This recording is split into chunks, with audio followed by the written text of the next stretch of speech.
Salut les héroïnes. Alors il est très fréquent que je rencontre l'addiction dans des parcours de vie de personnes intenses qui me consultent. Alors il y a des formes diverses et variées. Il y a des addictions qui sont plus ou moins acceptables dans nos sociétés, comme d'abord le travail, le shopping compulsif, les jeux vidéo ou encore le sport. Et il y en a qui sont un peu plus pointées du doigt, comme les addictions à la nourriture. On parle pour beaucoup de haut potentiel d'hyperphagie, mais aussi l'addiction à l'alcool, qui est plus ou moins banalisée selon certaines cultures, ou encore l'addiction aux médicaments, aux drogues, à l'argent et au sexe. Alors le point commun de ces addictions, c'est qu'elles mettent la personne en danger au niveau physique, mais aussi financier ou légal. Et on sait aussi que si par exemple le HPI est aussi couplé avec un TDAH, eh bien cela peut potentiellement augmenter l'abus de substances. Et on va voir dans cette vidéo pourquoi les personnes intenses ont potentiellement un terreau plus addictif au niveau clinique.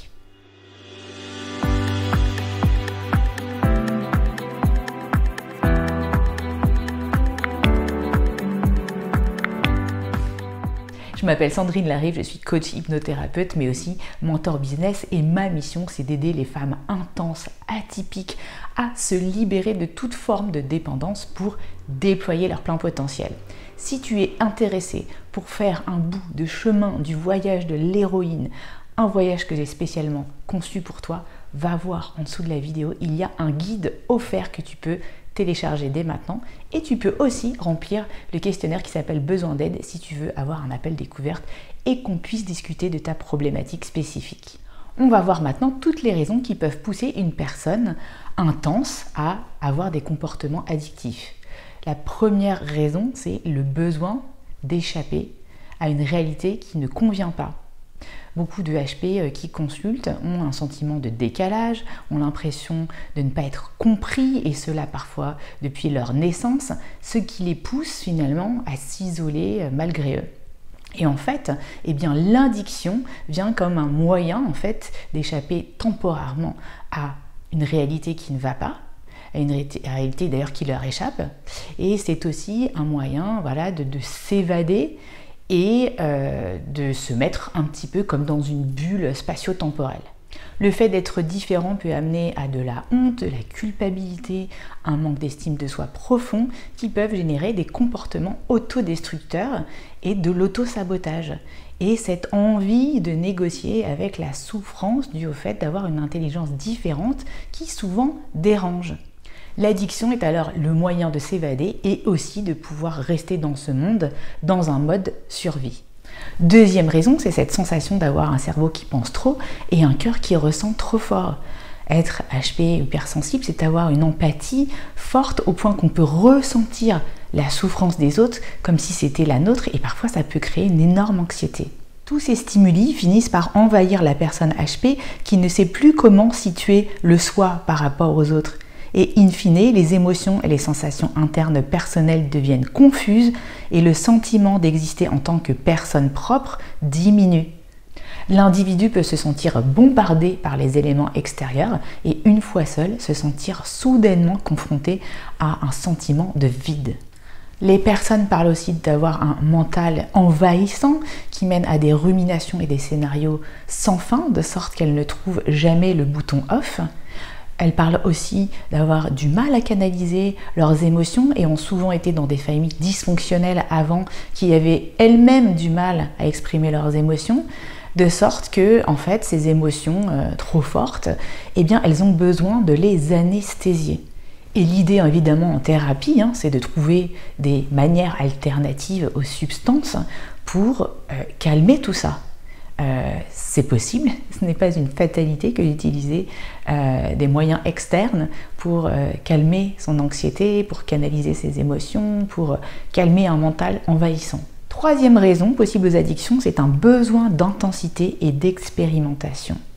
En fait, on l'a vu avec Patricia Lamar et la théorie de la désintégration positive de Dabrowski, le surdoué a différentes zones de surexcitabilité, c'est-à-dire une réponse plus intense que la moyenne à certains stimuli au niveau psychomoteur, intellectuel, émotionnel, sensoriel, imaginatif. Donc, le cerveau HP, c'est un cerveau qui a faim en permanence et qui a souvent peur du vide. Donc, c'est un cerveau qu'il faut nourrir correctement. Donc, éviter le sous-dosage qui crée des carences, mais aussi le surdosage et surtout le surdosage de mauvaise qualité. Certains surdoués en quête de sensations fortes peuvent être addicts à l'intensité pour se sentir en vie et donc adopter des comportements à risque comme avec des sports extrêmes. Et c'est là où c'est subtil chez le surdoué de faire la différence entre la passion et l'addiction. Et comme on l'a dit précédemment, finalement, inconsciemment, une femme à haut potentiel qui va rencontrer APN, eh bien, va avoir fondamentalement du grain à moudre. C'est-à-dire que les comportements, la dissonance, tout ce qui se passe chez l'autre qu'on ne comprend pas, va être finalement quelque chose qui va venir nourrir le cerveau, mais comme tu l'as compris, c'est une nourriture de mauvaise qualité. Quatrièmement et étonnamment, eh bien, les addictions finalement permettent à la personne intense de se reconnecter à son corps qu'elle a souvent oublié. Entre un vécu externe, phagocytant et une vie intérieure parfois proche du néant parce qu'on s'est complètement déconnecté, eh bien les compulsions et les addictions trouvent une place de choix. Manger de manière compulsive va être l'occasion de percevoir de nouveau son corps, de nouvelles sensations, de se remplir de quelque chose. Donc finalement le corps va exister à nouveau, on va exister à nouveau et la personne finalement inconsciemment eh bien, le vit comme une reconnexion à elle-même. Mais attention parce que du coup c'est une reconnexion totalement éphémère dont le prix est souvent très cher à payer. Cinquième raison qui peut pousser à l'addiction, le besoin de repousser les limites. Une personne à haut potentiel de développement va avoir envie pour évoluer d'aller régulièrement visiter les limites, les contours du périmètre dans lequel elle navigue, voire même d'aller pousser les murs.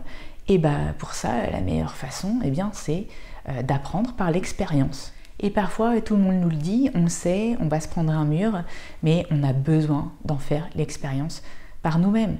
Et puis pour certaines personnes aussi, les addictions, c'est un moyen d'échapper à l'uniformité, à la conformité, aux règles sociales trop pressurisantes. C'est comme une forme d'interdit. Et pour des personnes qui ont du mal à sortir de ça dans leur vie au quotidien, consommer des substances peut jouer ce rôle en fait de dépassement de l'interdit. Être HP, c'est aussi l'art subtil d'avoir la juste distance avec les autres. Il y a cette personne qui disait très bien trop de proximité avec les autres me bouffe, mais trop de distance et je bouffe. C'est là où peut justement apparaître l'addiction. Et tellement de clientes qui me disent à un moment donné, je réfléchis tellement que je m'auto-soule, je m'auto-exaspère. Et là, encore une fois, ça peut pousser à des comportements addictifs. Sixième raison, c'est un besoin de contrôle et d'anticipation très fort.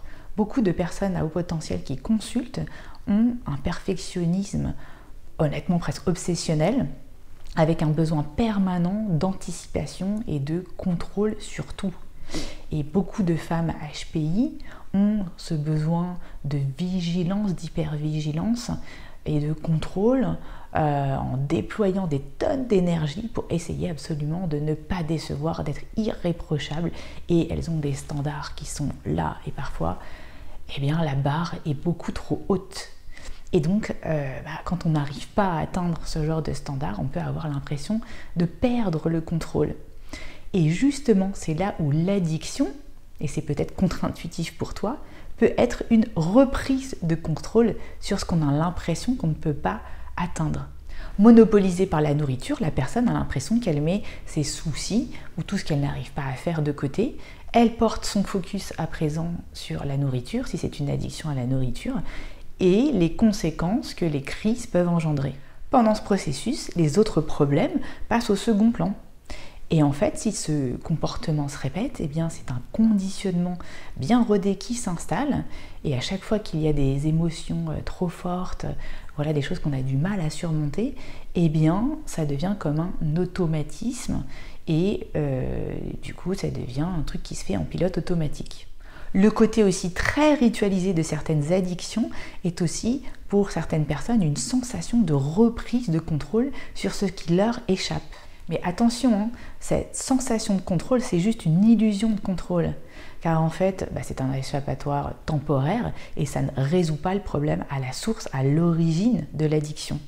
C'est donc pour le surdoué souvent une illusion de liberté qui en fait l'asservit encore plus. Si tu te sens aujourd'hui concerné par un sentiment de vide ou l'impression de n'être pas à ta place, alors justement ça va être important de travailler sur ta mission de vie, car on va aller essayer d'aller voir à quoi tu essayes d'échapper. Peut-être que tu essayes d'échapper à un appel en toi qui est là depuis bien longtemps et que tu as juste peur, et c'est pour ça que tu as des comportements addictifs. Si tu t'anesthésies aujourd'hui comme ça, c'est sûrement que tu n'arrives pas à faire éclore ton plein potentiel, tu n'es pas dans le bon environnement familial ou le bon environnement professionnel pour laisser libre cours à tout ce potentiel. Mais ce n'est pas une fatalité, il n'est jamais trop tard pour faire éclore ce potentiel. Mais encore faut-il avoir un GPS interne qui fonctionne, et c'est l'objectif de mon coaching Mission de vie à haut potentiel. Tu vas pouvoir enfin te réaligner avec ton moi profond, enlever toutes les couches de faux sel qui se sont accumulées depuis des années, aller décloisonner, déconditionner plein de comportements, plein de schémas, pour pouvoir enfin contribuer à ta mesure, à ton juste potentiel, à ce monde, avec ta singularité unique. C'est ça en fait la liberté et la vraie reprise de contrôle. Ce travail en profondeur va te permettre d'accéder à une consistance propre au travers de tes qualités, de tes valeurs, de tes ressources, plutôt que de laisser une substance ou un objet te donner cette consistance. C'est aussi l'occasion de trouver un juste équilibre entre le dehors et le dedans, d'éviter l'effet éponge émotionnel qui t'envahit, qui te submerge, pour prendre de la hauteur et comprendre enfin quels sont tes vrais besoins et tes limites. Et surtout, je le redis aujourd'hui, il n'y a pas à avoir honte d'être dans une addiction. Il y a une raison derrière et l'important c'est que tu trouves aujourd'hui le bon accompagnement pour pouvoir libérer ce qu'il y a derrière. Si tu as aimé cette vidéo, laisse-moi un pouce, abonne-toi à la chaîne et écris-moi en commentaire si cette vidéo t'a parlé et comment ça a pu t'aider aujourd'hui. Allez, ciao les héroïnes, bye!